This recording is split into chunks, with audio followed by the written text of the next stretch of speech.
প্রতিটি দেশের সর্বোচ্চ নিরাপত্তা দিয়ে থাকে দেশগুলোর নিজস্ব সেনাবাহিনী। রাষ্ট্রের সরকার শক্তিশালী সেনাবাহিনী গড়ে তোলার চেষ্টা করে থাকে। যে দেশ সামরিক দিক দিয়ে যত বেশি শক্তিশালী, সে দেশের গ্রহণযোগ্যতা তত বেশি। বিশ্বের চতুর্থ বৃহৎ সেনাবাহিনী ভারতীয় সেনাবাহিনী। পৃথিবীর অন্যান্য দেশের মতো ভারতের সেনাবাহিনীর উপরও দেশটির জনগণের অগাধ আস্থা রয়েছে। ভারতীয় সেনাবাহিনীর প্রতি ভারতীয় জনগণের আবেগ দেশাত্মবোধক চলচ্চিত্র, গানে স্পষ্টভাবে ফুটে ওঠে। ভারতের জন্মলগ্ন থেকে শত্রু দেশ পাকিস্তান। ভারতীয় সেনাবাহিনীর দেশের প্রতি দায়িত্ব নিয়ে প্রশ্ন করার সুযোগ খুবই কম। কিন্তু 1975 সালে এই ভারতীয় সেনাবাহিনীর বিরুদ্ধে উঠে গুরুতর অভিযোগ। কি সেই অভিযোগ? বিকাশে কম খরচে ক্যাশ আউটের লিমিট বেড়ে 50,000, প্রিয় এজেন্টও 2টা। ভারতের গোয়েন্দা সংস্থা ভারতীয় সেনাবাহিনীর বিষয়ে এমন এক কেলেঙ্কারি তথ্য ফাঁস করে, যা ভারতের নিরাপত্তার সর্বোচ্চ স্তরের কর্মীদের দীর্ঘস্থায়ী সুনামে কিছুটা হলেও কালো দাগ ফেলে দেয়। ভারতের নিরাপত্তার জন্য চরম ঝুঁকির কারণ হয়ে দাঁড়ায়। ভারতের সেনাবাহিনীর এই ঐতিহাসিক ঘটনা সাম্বা স্ক্যান্ডাল নামে পরিচিত। আজকের বিশ্ব ইতিহাসের পর্বে আপনাদের জানাবো সাম্বা কেলেঙ্কারির ইতিহাস। আপনাদের সঙ্গে আছি আমি মালিহা সুরাওয়ার্দী।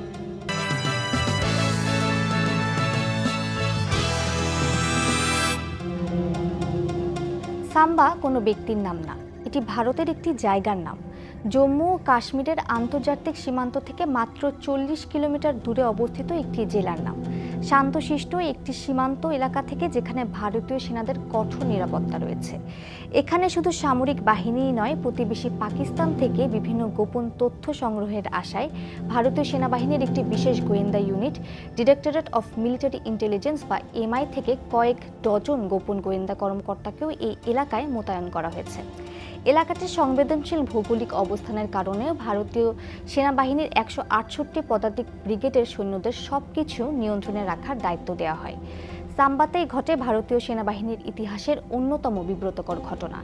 একজন সেনা সদস্যের বাড়তি লোভের দায় নিতে হয় গোটা সেনাবাহিনীকে। কে সেই ব্যক্তি? কি লোভ করেছিলেন সেই ব্যক্তি?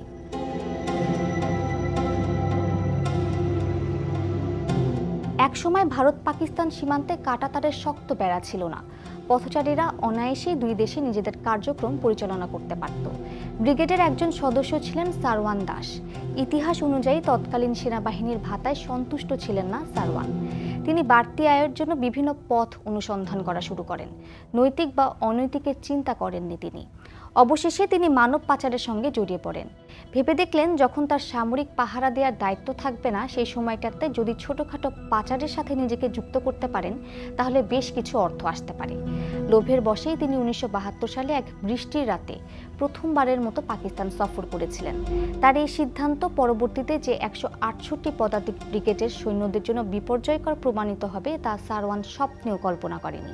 তার এই ভুলের পূর্ণ সুযোগ নেয় পাকিস্তানি সেনাবাহিনী। তিনি চুরি করতে গিয়ে প্রমাণপত্র না লুকিয়ে জীবনের মস্ত বড় ভুলকে ডেকে আনে। শিয়ালকোটের বাস স্ট্যান্ডে বাসের জন্য অপেক্ষা করার সময় পকেটেই রেখে দিয়েছিলেন ভারতীয় সেনাবাহিনীর পরিচয়পত্র। অপেক্ষা করতে করতে এক পর্যায়ে ঘুমিয়ে যান সারওয়ান। তাকে দেখার পর বাস স্ট্যান্ডের এক পাকিস্তানি পুলিশ কর্মকর্তার সন্দেহ হয়। সেই কর্মকর্তা যখন তার পুরো শরীরে তল্লাশি চালায়, তখন ভারতীয় সেনাবাহিনীর পরিচয়পত্র সহ তাকে গ্রেফতার করে থানায় নিয়ে যাওয়া হয়। তবে পাকিস্তানি গোয়েন্দা সংস্থা বিষয়টি ভারতে বা গণমাধ্যমে প্রচার করেনি, বরং ভারতীয় এই সৈন্যকে ব্যক্তিগত লক্ষ্য অর্জনের জন্য কাজে লাগানোর সিদ্ধান্ত নেয়। প্রথম দিকে শারীরিক নির্যাতনের পাশাপাশি গণমাধ্যমে তার পরিচয় ফাঁস করে দেওয়ার ভয় দেখানো হয়। কিন্তু এরপর তাকে প্রস্তাব দেওয়া হয়, যদি সে সীমান্তের ওপারের ভারতীয় সেনা ঘাঁটির অবস্থান, সেনা কর্মকর্তাদের পরিচয় ইত্যাদির খবর দিতে পারে, তাহলে তাকে পর্যাপ্ত অর্থ দেওয়া হবে। ব্যাস, যে লোভের কারণে সারওয়ানের এত বড় পদক্ষেপ, সেই সুযোগ তিনি হাতছাড়া করেননি।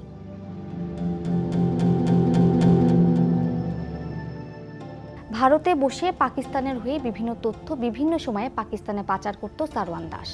শুধু তাই নয়, পাকিস্তানের হয়ে গুপ্তচর বৃত্তি করার জন্য তিনি তার সহযোগী সেনা সদস্য আয়া সিংয়ের কাছেও প্রস্তাব দিয়েছিলেন, এবং আয়া সিংও তার মতো বাড়তি আয়ের আশায় তার প্রস্তাবে সাড়া দেন।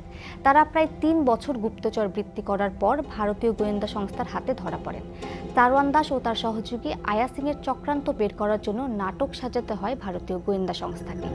তাদেরই একজন গোয়েন্দা কর্মকর্তাকে পাকিস্তানি এজেন্ট সাজিয়ে আয়া সিং এবং সারওয়ান দাসের কাছে প্রেরণ করে। সারওয়ান ও আয়া এই ফাঁদে পা দেন। বেশ কিছু ঘটনার পর তাদের গ্রেফতার করতে সমর্থ হয় ভারতীয় সেনাবাহিনীর ইন্টেলিজেন্স ইউনিট। গ্রেফতার এড়াতে একবার সারওয়ান চলন্ত ট্রেন থেকে ঝাঁপ দিয়েও শেষ রক্ষা পাননি, তাকে গ্রেফতার করা হয়।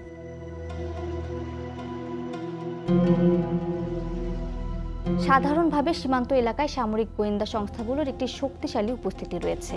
মূল বিষয় এই নয় যে অন্য কোনো গোয়েন্দা পরিষেবা নেই। সাম্বা কেলেঙ্কারি মামলায় সারওয়ান দাস এবং আয়া সিংকে গোয়েন্দা ব্যুরো গ্রেপ্তার করেছিল, যা ভারতীয় সামরিক গোয়েন্দাদের প্রতিদ্বন্দ্বী ছিল।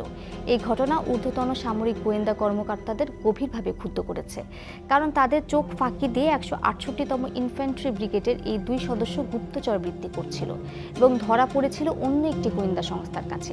এটি ছিল তাদের কাছে এক লজ্জাজনক ব্যাপার। ব্যুরো অফ ইন্টেলিজেন্স তথা আইবির গোয়েন্দারা এই 2 ব্যক্তিকে গ্রেফতারের পর মিলিটারি ইন্টেলিজেন্স ইউনিটের কাছে হস্তান্তর করে। এরপর সামরিক গোয়েন্দারা তাদের টর্চার সেলে নিয়ে যায়। প্রচণ্ড শারীরিক নির্যাতনের মাধ্যমে তথ্য হাতিয়ে নিতে থাকে। তাদের মতে বিভিন্ন ঘটনায় একের পর এক সেনা ও সশস্ত্র বাহিনীর অর্ধশতাধিক সদস্যকে গ্রেফতার করা হয়। এছাড়াও সামরিক গোয়েন্দা তদন্তকারীরা 8 সামরিক নাগরিককে গ্রেফতার করেছে।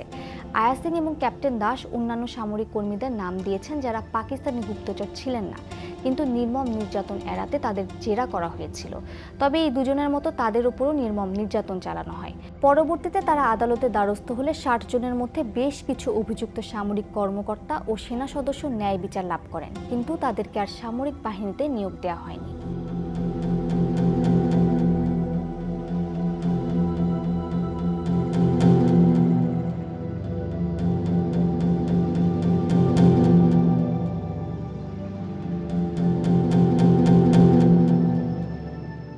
গণমাধ্যম সেই সব সেনাবাহিনীকে যেভাবে দেশবাসীর সামনে খলনায়ক হিসেবে উপস্থাপন করেছিল, সেই হারানো ভাবমূর্তি আর ফিরে আসেনি তাদের।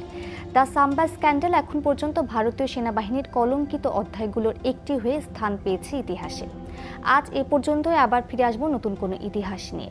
ততদিন পর্যন্ত ভালো থাকুন, সুস্থ থাকুন, সঙ্গে থাকুন সময়ের।